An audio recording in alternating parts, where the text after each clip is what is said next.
O presidente da Câmara dos Deputados, Arthur Lira, pretende criar em breve um grupo focado na discussão sobre a reforma tributária. A proposta está sendo aperfeiçoada e deve ser votada ainda nesse semestre. De Brasília, Catiúcia Sotomayor. O grupo pretende aperfeiçoar a proposta de reforma tributária, uma demanda da sociedade que repercute há pelo menos 30 anos. O presidente da Câmara dos Deputados, Arthur Lira, pretende formar uma comissão especial para negociar o projeto e chegar a um acordo que garanta a votação ainda neste semestre. A reforma busca modernizar a arrecadação de tributos e impostos. A coordenação do colegiado deve ficar com o ex-líder do PT na casa, Reginaldo Lopes, de Minas Gerais. A ministra do Planejamento, Simone Tebet, já adiantou que o projeto é uma unanimidade, mas que é preciso ainda alinhar o texto entre as duas casas e o governo. Hoje, há 2 principais projetos sobre a reforma tributária em tramitação no Congresso Nacional. A ideia para avançar seria de agregar pontos que se complementem nessas propostas, que simplificam diversos tributos que hoje incidem sobre o consumo, servindo então de base para um projeto único que deve ser apresentado pelo governo até o mês de abril. Na mensagem de Lula, lida no plenário da Câmara, na solenidade de reabertura do ano legislativo, o presidente destacou o interesse do governo federal em aprovar o que ele chamou de medidas de reorganização fiscal. As propostas de emenda à Constituição em tramitação no Congresso divergem no número de impostos unificados e na forma como será feita a fusão. A PEC 45 de 2019, por exemplo, cria 2 tributos. Um incidente sobre bens e serviços nacional, o IBS nacional, cobrado no destino, e outro de cobrança federal, chamado de IS. Tudo para substituir o PIS, que é o Programa de Integração Social, a COFINS, contribuição para o financiamento da Seguridade Social, o IPI, que é um imposto sobre produtos industrializados, o ICMS, imposto sobre a circulação de mercadorias e serviços, e o ISS, imposto sobre serviços. Já a PEC 110, também de 2019, que foi apensada a uma proposta de reforma tributária que está paralisada no Senado Federal desde 2004, cria 2 tributos também. A CBS, Contribuição sobre Bens e Serviços, que ficaria com a União, substituindo COFINS, PIS e PASEP, que é o Programa de Formação do Patrimônio do Servidor Público, e o IBS, que seria um imposto sobre bens e serviços para substituir o ICMS e o ISS. Nos 2 casos, também seria criado um imposto seletivo sobre produtos que causam danos à saúde, como cigarros, álcool e derivados do açúcar. E mantidos também a Zona Franca de Manaus e o Simples Nacional, um regime especial para micro e pequenas empresas. Segundo o ministro Haddad, eventuais mudanças no imposto de renda ficariam para o próximo semestre, inclusive a questão da elevação da faixa de isenção do imposto.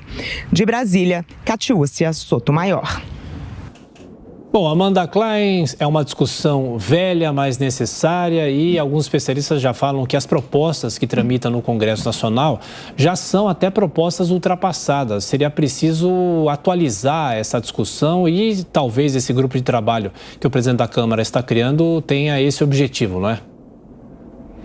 Tiago, o bom de toda essa discussão é que parece ser um consenso no mundo político e econômico a necessidade de uma reforma tributária. Qual será a reforma tributária? Como disse a senadora e agora ministra Simone Tebet, é que são elas. É necessário alinhar esse texto. Mas veja bem, o presidente da Câmara tem muita vontade política de fazer essa reforma, constituindo esse grupo de trabalho. Num dos primeiros discursos após ser reeleito, ele disse que essa reforma teria que passar durante 2 meses e meio, tramitar durante 2 meses e meio, 3 meses na Câmara, principalmente para que os novos deputados se familiarizem com a proposta. O senador Rodrigo Pacheco, presidente daquela casa, também está convencido de que essa proposta é necessária. O presidente Lula, o ministro da Fazenda, Fernando Haddad, os governadores, os secretários da Fazenda estaduais, já há um consenso e uma vontade política de fazer essa reforma tributária há algum tempo. Houve esse consenso construído já no governo Bolsonaro, mas houve muitas divergências sobre a maneira com a qual encaminhar essa reforma, porque o então ministro da Economia, Paulo Guedes, preferiu fazê-la de forma fatiada e as propostas que estavam mais avançadas nas 2 casas, na Câmara e no Senado, eram essas propostas mais robustas e audaciosas, a PEC 110 no Senado e a 45 na Câmara, que unificavam um grande número de impostos federais. Tem uma parte da reforma tributária que é sobre consumo, outra parte que é sobre a renda, sempre gera algum atrito entre os setores, porque a indústria hoje é o setor mais tributado e a nova reforma tributária necessariamente vai ter que aumentar a cobrança sobre serviços, agropecuária e construção civil. A indústria provavelmente continuará sendo o setor mais onerado, mas será menos onerado do que é hoje comparativamente a esses outros setores. Então, isso sempre gera uma contenda, uma celeuma óbvia entre esses setores, porque ninguém quer pagar mais imposto, mas, por outro lado, há um consenso entre os estados de que é necessário fazer essa reforma e sempre houve uma barreira muito grande, uma resistência entre os secretários de Fazenda. Isso já não há mais. Ou seja, é um momento propício, é um ambiente propício, óbvio que será uma reforma difícil, mas pode ser também o grande legado do governo Lula. Se o governo largar nesse primeiro semestre, o primeiro semestre talvez seja ambicioso, mas nesse primeiro ano, concluindo uma reforma tributária possível, dificilmente será mais audaciosa, como não foi também a reforma da Previdência, mas uma reforma que seja bem recebida pelo mercado, pelos setores da economia e que signifiquem mais renda e produtividade e crescimento potencial do Brasil no futuro, terá já deixado um legado importante e isso tende a melhorar as expectativas também do mercado e dos investidores em relação ao governo. E, Mota, o assunto vai se tornando até cansativo para todos, mas é realmente essencial para o país. Do que depende a reforma tributária finalmente avançar nesse ano?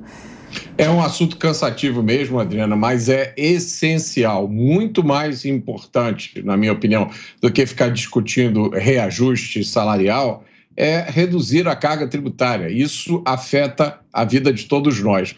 Eu acho que para uma reforma tributária ser digna nesse nome, ela tem que abordar 3 pontos, fundamentalmente. Primeiro, reduzir a quantidade de impostos. A última vez que eu me informei, o Brasil tinha mais ou menos 100 impostos diferentes. Depois é reduzir as alíquotas, ou seja, o valor que você paga de imposto sobre tudo que você consome.